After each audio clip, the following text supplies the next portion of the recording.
बच्चों, आज हम लोग एक एक्टिविटी करने जा रहे हैं क्लास 8th के लिए, जिसका टॉपिक है to show how the replacement of a fuse in a domestic circuit. तो इसके लिए हमें मटेरियल चाहिए होंगे, यानी टूल्स और मटेरियल चाहिए होंगे। वो है कटर, ये है वायर, इसी में से हम फ्यूज़ वायर को निकालेंगे। फ्यूज़, ये फ्यूज़ है, और स्क्रू ड्राइवर, ये हमारा स्क्रू ड्राइवर है, और ये हमारी वर्किंग टेबल है। नेक्स्ट अब हम इसे अलग रख देते हैं। ये आप देख रहे हैं कि हमारे पास एक एक्सटेंशन बोर्ड है। इस बोर्ड में आप देख रहे हैं 3 स्विच लगे हुए हैं और 3 सॉकेट लगे हैं, एक इंडिकेटर है और एक फ्यूज़ है। इसी फ्यूज़ को आज हम रिप्लेस करके, यानी इसको हम किस तरीके से रिप्लेस करेंगे और कैसे इसको ठीक करेंगे, ये हम देखेंगे। इस एक्टिविटी को करने से पहले हम लोग कुछ फ्यूज़ के बारे में जान लेते हैं। फ्यूज़ के बारे में पढ़ने से पहले, यानी फ्यूज़ को रिप्लेसमेंट सीखने से पहले हमें ये जानकारी होना चाहिए कि फ्यूज़ क्या है और इसको सर्किट में क्यों यूज़ किया जाता है। तो आपको बता दूं, फ्यूज़ एक सेफ्टी डिवाइस है जो कि सर्किट में फ्लो होने वाली करंट, जो एक्स्ट्रा करंट होती है या ओवरलोड होता है, उसको ब्रेक करता है और हमारे सर्किट को प्रोटेक्ट करता है।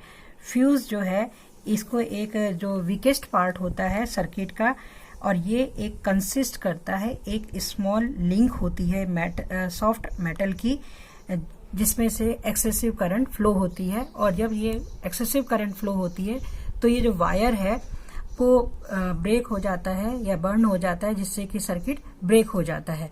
तो इस सर्किट को ये क्या कर देता है, जब सर्किट ब्रेक हो जाता है तो जितने भी इसके अंदर लगे हुए जो अप्लायंसेस हैं, वो अप्लायंसेस हमारे सेफ हो जाते हैं। बच्चों, फ्यूज़ वायर ये देखा था, आपको बताया था मैंने कि ये किट कैट फ्यूज़ है। ये है हमारा किट कैट फ्यूज़ था हमारा, और ये हमारे ग्लास फ्यूज़ हैं, जैसे कि आप देख रहे हैं। ये मैं नीचे रख देती हूँ, आप अच्छे से देख पाएंगे। ये ग्लास फ्यूज़ है और इनकी करंट कैपेसिटी अलग अलग है। ये MCB है, MCB मिनिएचर सर्किट ब्रेकर, ये आप देख रहे हैं, अच्छी क्वालिटी की MCB है, ठीक है। तो इस MCB का इस्तेमाल आजकल ज़्यादा होता है, और किट कैट का फ्यूज़ का इस्तेमाल अब कम होने लगा है, लेकिन पुराने जगह पर आज भी इसको इस्तेमाल किया जाता है। इसको हम रिप्लेस कर सकते हैं, यानी इसमें हम बार बार इसको ठीक करके यूज़ कर सकते हैं। बट ये MCB जो है, इसमें हमें नई MCB ही लगानी पड़ती है। इसको हम पूरी की पूरी ही रिप्लेस करते हैं, इसको रिपेयर हम लोग नहीं करते हैं।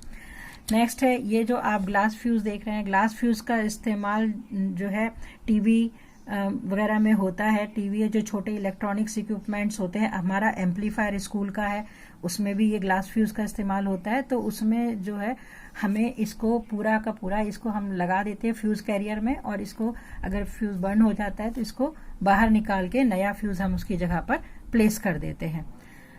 अगर नहीं है नया तो हम इसमें एक वायर बाहर से सोल्डर करके भी इसका इस्तेमाल किया जा सकता है। तो बच्चों, आज आपने सीखा कि आपने देखा कि फ्यूज़ कितने तरह के होते हैं और उनका इस्तेमाल हमें कहाँ पर करना चाहिए, और उनको काम करते समय किन किन सावधानियों का पालन करना चाहिए। बच्चों, फ्यूज़ जो ये हमारा कैरियर है, इसमें जो हम फ्यूज़ वायर इस्तेमाल करते हैं वो हमारा जो लेड एलॉय का होता है और टिंड होता है। टिंड जो वायर होता है वो लार्ज जो करंट फ्लो होती है सर्किट में उसके लिए होता है, और लेड जो है वो कम करंट के लिए, यानी 3 एम्पियर तक की करंट के लिए हम इस्तेमाल करते हैं। तो इस सर्किट को ये सर्किट जो है हमारा प्रोटेक्ट करता है। ये प्रोटेक्टिंग डिवाइस है हमारे अन्य अप्लायंसेस को जो कि सर्किट में लगे हुए हैं। जैसे कि आप अगर ये ध्यान से देखें तो ये जो स्विच बोर्ड है, इसमें आप देख रहे हैं 3 स्विच हैं ये, और 3 सॉकेट्स हैं, और एक इंडिकेटर है जो कि इंडिकेट करेगा कि इसमें करंट फ्लो हो रही है या नहीं हो रही है।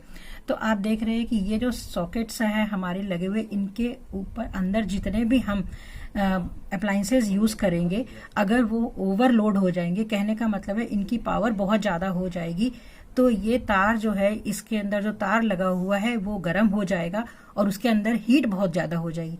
तो जो फ्यूज के थ्रू जो वायर आ रही है तो वो उसके ऊपर बहुत ज्यादा लोड पड़ जाएगा और अंदर इसके जो फ्यूज वायर लगी हुई है, जैसे कि आप देख पा रहे हैं बच्चों, ये फ्यूज वायर है, पतली सी फ्यूज वायर है, बिल्कुल पतली। ये जो हमने वायर लगाई है क्योंकि ये सेफ्टी के लिए, ठीक है। अगर हम बहुत मोटी तार लगा देंगे, जैसे कि अभी मैं आपको दिखाती हूँ, बहुत मोटी तार लगा देंगे जैसे कि ये लगी हुई है, तो इस तार का कोई मतलब नहीं रह जाएगा, क्योंकि इससे सारी करंट यानी ओवर हीट भी जो है, ओवर करंट भी इससे फ्लो हो जाएगी और हमारा जो इक्विपमेंट्स हैं वो डैमेज हो जाएंगे। अतः इसमें जितना हमारा सर्किट की कैपेसिटी है उसके अकॉर्डिंग ही हमें ये वायर लगानी पड़ती है, जिससे कि एक्सेस करंट होने पर ये सर्किट जो है ब्रेक हो जाए और हमारा जो अप्लायंसेस लगे हुए हैं वो सही रहे, यानी ठीक काम करते रहें। इस सर्किट में करंट फ्लो हो रही है, आप देख रहे हैं इसमें फ्यूज लगा हुआ है और इंडिकेटर ग्लो कर रहा है। अगर हम आपको इससे, ये टेस्टर है, टेस्टर से अगर हम इसको दिखाएंगे तो आपको पता चलेगा करंट आ रही है।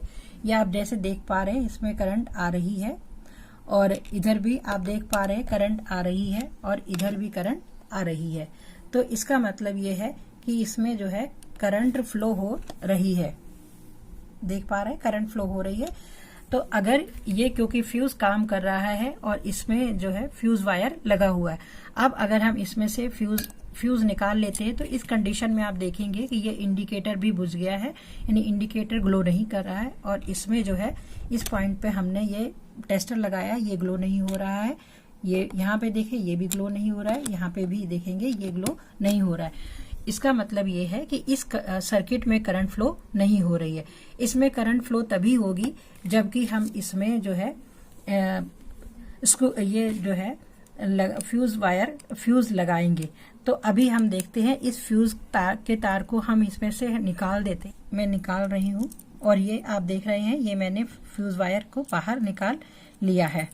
अब इस वायर को, ये मैंने वायर जो था इसको बाहर निकाल लिया है। अब इसको वापस से मैं इसमें लगाती हूँ, सर्किट में फ्यूज को दोबारा से लगाती हूँ। अब आप देख रहे हैं ये फिर से फ्यूज इंडिकेटर ग्लो नहीं कर रहा है और इसमें कोई भी करंट फ्लो नहीं हो रही है। ये आप देख रहे हैं, ये देख रहे हैं, ये तीनों जो है ऑन कंडीशन में है, लेकिन ये ग्लो नहीं हो पा रहे हैं क्योंकि इसके अंदर करंट फ्लो नहीं हो रही है।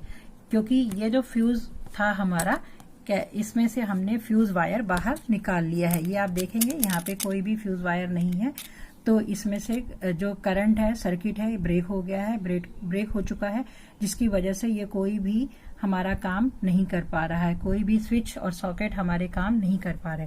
तो अब हम इसमें देखेंगे कि किस तरीके से हम फ्यूज को हमें जोड़ना है या रिप्लेसमेंट करना है। अगर आप ध्यान से देखें, मेरे पास एक ये वायर है, इसमें से हम फ्यूज वायर को बाहर निकालेंगे। तो फ्यूज वायर को बाहर निकालने के लिए हमें थोड़ा सा वायर कट करना पड़ेगा। ये देखा है हमने निकाला, लेकिन ये हमारे फ्यूज वायर से छोटा है, ये जैसे कि आप देख पा रहे हैं ये बहुत छोटा है। तो अभी हमें और थोड़ा बड़ा सा काटना पड़ेगा, थोड़ा थोड़ा इसलिए काटेंगे जिससे कि ये आसानी से बाहर निकल जाए। ये देखा, तो थोड़ा सा और बड़ा कर लेते हैं हम इसको, क्योंकि ये अभी तक हमारे इसके लिए सफिशिएंट नहीं होगा, क्योंकि हमें इसको बाहर बाद में लगाना भी है। तो आप देखेंगे ये इसमें कई सारी स्ट्रिंग्स हैं, ये इसमें कई स्ट्रिंग्स हैं, तो हम इसमें से 2 या 3 स्ट्रिंग्स को लेके फ्यूज वायर बना लेंगे। और वैसे तो आप अलग से वायर भी मिलते हैं, तो उनको भी आप ले सकते हैं। अगर नहीं है, इमरजेंसी है, तो आप इसको वायर को इसको बना के काट सकते हैं, अपने लिए इसमें से बना सकते हैं। तो ये मैंने इसी वायर में से ये ले लिया है फ्यूज के लिए। तो आप देखेंगे कि ये मेरे पास में एक वायर आ गया है और इससे हम इसमें फ्यूज में लगाएंगे।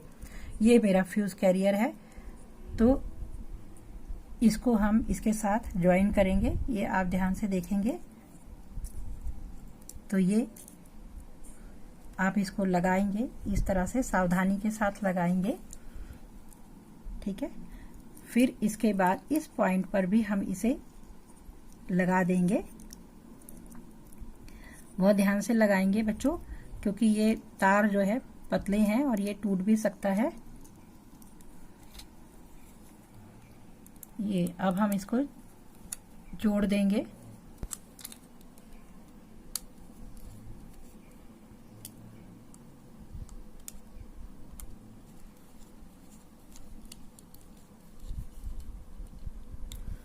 और ये तार जो है, जो एक्स्ट्रा हमारा कहीं तार निकला हुआ है उसको कट कर देंगे, ये एक्स्ट्रा वायर कट कर देंगे और अब आप इसे इसमें सर्किट में लगा देंगे।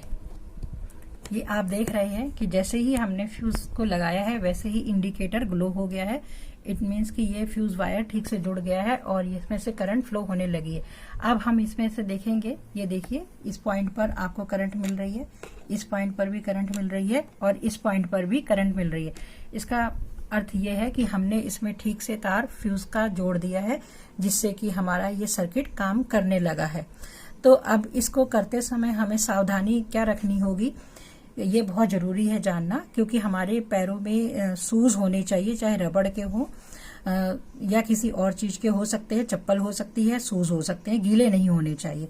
हाथ आपके गीले नहीं हो, हाथों में ग्लव्स होने चाहिए और आपके जो भी काम करेंगे आपके पास इंसुलेटर, ये इंसुलेटेड जो प्लायर है वो होना चाहिए। और ये इस तरीके का हमारा स्क्रू ड्राइवर है जो कि इंसुलेटेड है और बहुत अच्छी क्वालिटी का है। अब दूसरा जो है, आपके पास में अगर स्क्रू ड्राइवर नहीं है तो आप टेस्टर से भी काम चला सकते हैं, लेकिन वो भी अच्छी क्वालिटी का होना चाहिए। दूसरा, बेयर वायर कोई नहीं होनी चाहिए, क्योंकि बेयर वायर जो है डेंजरस होते हैं, उनसे करंट फ्लो बाहर निकल सकती है। तो बेयर वायर को काट दीजिए, क्योंकि नहीं तो ये क्या करेंगे, शॉर्ट सर्किट भी कर देंगे। तो इस तरह से कुछ छोटी छोटी, और दूसरा स्क्रू ड्राइवर जो हम इस्तेमाल कर रहे हैं नट बोल्ट को टाइट करते समय, तो हमें बहुत सावधानी से करना चाहिए, क्योंकि स्लिप होने का डर रहता है और आपको लगने का भी डर रहता है। दूसरा ये है कि जब आप काम करें तो साथ में कोई बड़ा भी आपके पास में होना चाहिए जो कि सेफ्टी का पूरा ध्यान रखे। बड़ों की निगरानी में ही ये काम करना चाहिए। तो बच्चों, आज आपने सीखा कि फ्यूज वायर को हम किस तरीके से फ्यूज कैरियर में लगाते हैं और रिप्लेस करते हैं। आप बड़ों के देखरेख में ही ये काम करेंगे।